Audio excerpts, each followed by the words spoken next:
Hi guys, andito na naman ako for today. Meron tayong naging problema kasi wala na akong stock nung sa Moscow. So tingnan nyo, kita niyo yan. Namumula na siya boy.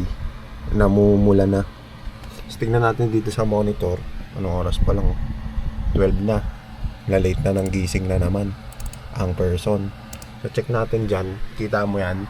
Wala na. So wala na akong stock dito. Usually may nakalagay kasi dyan na mga battery. Is wala na akong stock. So ngayon, ang gagawin natin, anong dapat gawin natin? Siyempre, kailangan mag-restock. So yun, samahan nyo ako guys sa adventure ko ulit. Hanap tayo ng battery. Hindi ko alam kung anong battery pero lithium ion yan. Samahan nyo ako kasi pag nawala to, paano ako magagamit yung PC ko, di ba? Paano ako makapag-edit? Paano ako makapagtrabaho? Paano ako makapag-chat sa lahat? Paano ako makapaglaro? So, samahan nyo ako guys, no? Let's go! So yun na nga guys, nakapag-bihis na tayo. Kita-kita nyo naman. Pag-bihis na tayo, papunta na tayo ganoon. May bago tayong mission uli. Pinapatigin tayo ng metro ng tubig kasi sira na yung amin. Diba kung ba't kailangan kami pa yung bumili nun? Hindi naman namin kasalanan na sira yun. So yun, tanggalin lang natin yung mga saksak para safe pag umalis. Tapos yung pormahan natin. Ito natin ulit. Bang! The setup bro.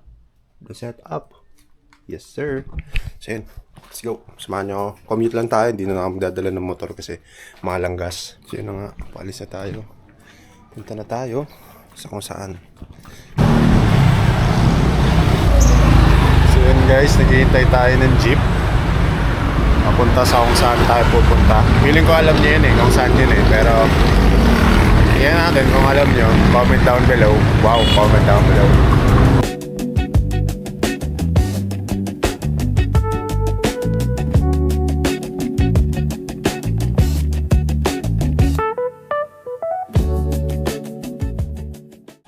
Guys, nandito na tayo sa RFC. Pupunta tayo sa Mr. DIY para mag-reset ng battery.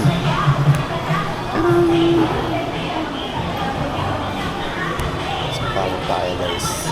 Hanap muna tayo ng metro kasi nasira yung sa amin. Dito sila sa box. Pero parang walang metro ng tubig dito. Ayun siya, malamig. Hindi ko alam kung pwede nga mag-vlog dito. Mapagalitan tayo.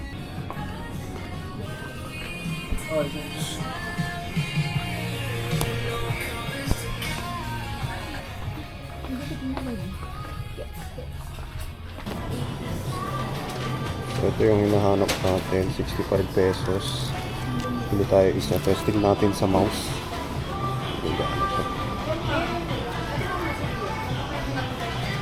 Parang napabilis yung mission natin today. Wala yung metro na hinahanap. Tapos yung battery nabili natin agad. So ngayon dadaan tayo ng Ukay. Tignan natin kung may bago silang laban. So wala tayong nakita sa Ukay. Lahat patapon. Punta tayo sa food court. Check natin kung may pagkain doon. Hindi, actually may paborito akong kinakainan doon sana bukas. Yung fried noodles bet. Something. Tapos dadaan tayo, tatawid tayo sa kabila. Check din natin sa Ukay doon kasi first time mapasok doon. 95. Chopsticks.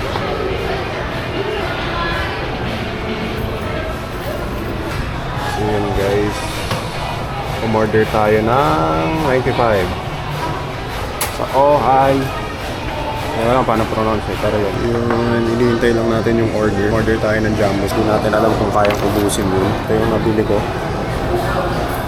Yung mission natin na attain natin yung kailangan natin today. Pero yung metro hindi natin nabili. So 1:32 na lunchtime. Mamaya uwi na tayo. Dadaan lang tayo sa may kabila. Check natin yung Ukay doon kung may makukuha tayong maganda rin din. So we got 500 to spend. Kasama na dun yung sa pagkain tsaka pamasahe. Dito yun sa pwesto dito.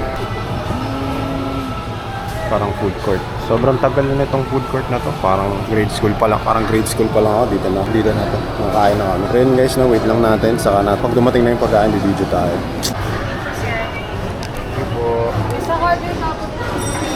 Paldo, parang worth 95 pesos. Meron ka ng isang jumbo with 4 siomai. Tapos meron din siyang sauce na dati ikaw yung gagawa. Ng sauce pero ngayon sila nagawa. Natin kumain. May chopsticks din siya.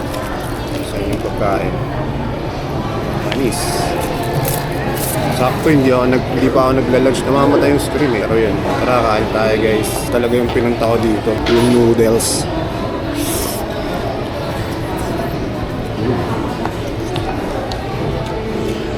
Tapos sobrang laki ata.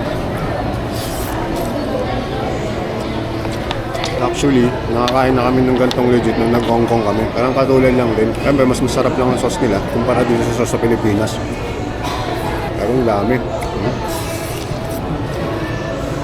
Pwede tayo nakabili ng tubig. Meron siyang noodles, toge, tapos sauce. Ewan ko kung ano yung sauce eh, pero masarap. First time ko mag-vlog ng nakakain.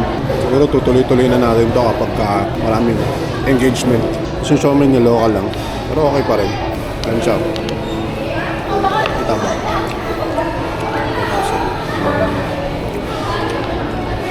Sabi sobrang dami. Wala ko kaya ko ubusin, baka i-take out ko to. Naubos din, kahit ang dami. So ito 10 pesos, pambili tubig. Sumutin lang natin para solid yung bayad. Hindi ko lang alam kung clay ba dito pero lagay na lang natin. Balik ako kayo, bili lang ako tubig. Punta tayo dun sa kabila. So yun, nakakabili na ako ng tubig. Punta na tayo dun sa kabila. Dun! Yung sa may kulay orange.